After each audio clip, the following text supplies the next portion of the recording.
si no hubiese puesto obstáculos. No pudieron,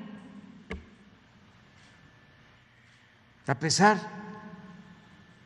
de que no estaban de acuerdo con la revocación del mandato. Regresamos en el programa con el doctor Lorenzo Córdoba. Lorenzo, como presidente del INE, este organismo que pues se tiene como responsabilidad constitucional organizar precisamente las elecciones y las consultas, la primera que hay en México, llena de polémica, pero dime cómo viste las cosas, qué balance haces en este momento de la conversación que nos das para este programa. Bienvenido, como siempre, Lorenzo, gracias por estar aquí. Muchas gracias, Carmen. Siempre un placer y un privilegio charlar contigo. Bueno, yo te diría que una vez más el INE le cumplió a la ciudadanía organizando un proceso inédito, como bien dices, es el primer proceso de revocación de mandato en nuestra historia, con la calidad, el profesionalismo, la imparcialidad, digámoslo así, y los resultados a que el INE ya tiene acostumbrada a la sociedad mexicana, resultados ampliamente positivos. La de ayer fue una fiesta democrática en muchos sentidos, con una participación que será objeto de análisis. Se anticipaba por muchos que no sería una participación copiosa. El 80% del padrón electoral de la ciudadanía, un poco más de los potenciales votantes decidieron no acudir, lo que representa una postura absolutamente válida, sobre todo si tomas en cuenta que la revocación de mandato, a diferencia de una elección federal, el quórum cuenta. Para que tenga efectos vinculantes, dice la Constitución, se requiere que participe el 40% de los potenciales votantes. Bueno, tenemos una participación que ronda el 17.6%, que no es mala para un ejercicio de esta naturaleza que se realiza por primera vez, pero lo más relevante de todo, Carmen, es que contra viento y marea, a pesar de los intentos de boicot, de las innumerables trampas que nos hacían temer volver a un pasado que creíamos superado, la organización fue impecable.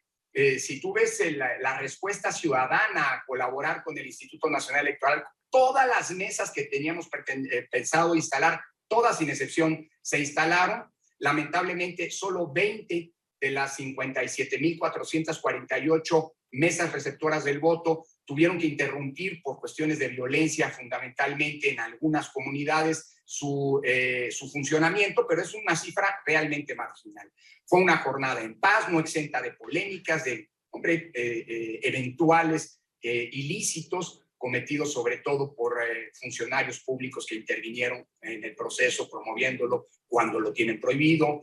Pero a pesar de todo ello, la jornada fue muy exitosa. Los sistemas funcionaron muy bien, el conteo rápido dio unos rangos de participación y de votación que hoy lo estamos viendo con el cómputo legal de los votos. Es una vez más absolutamente preciso. Así que desde el punto de vista de lo que le corresponde al INE, Carmen, te diría que es una jornada sumamente exitosa y que le pese a quien le pese, porque el INE, igual que muchos periodistas, igual que muchas organizaciones de la sociedad civil, igual que muchas universidades, hoy tienen detractores muy potentes, muy poderosos. A ver, tú dices boicot. Usas la palabra Sí. boicot.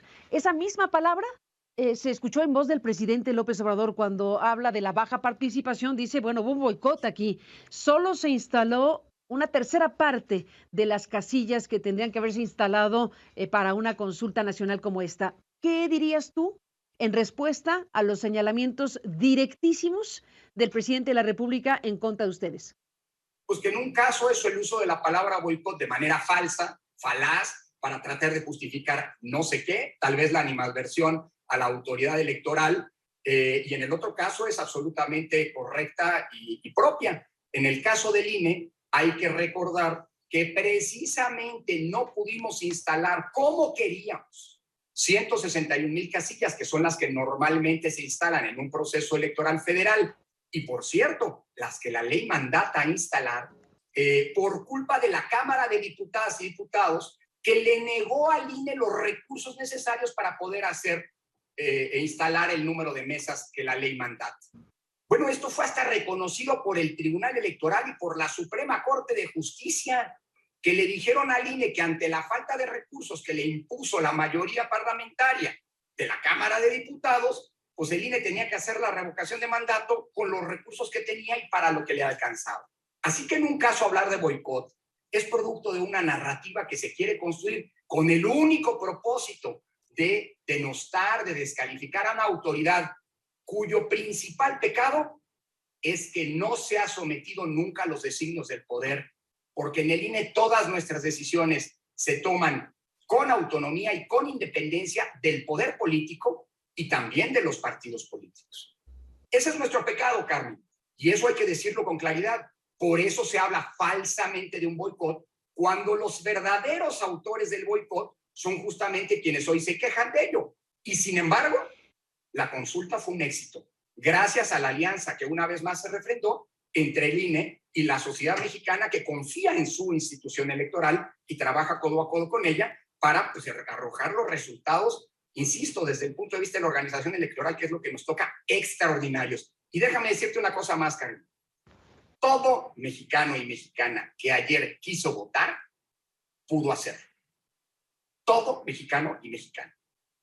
Tuvo una mesa en donde le estaba esperando una boleta.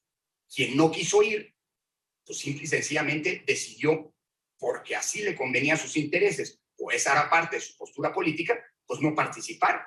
Y votar es un derecho, y los derechos se ejercen o no. Y hay que respetar a la ciudadanía. Sé que cuesta mucho esto, pero hay que respetar la voluntad de la ciudadanía.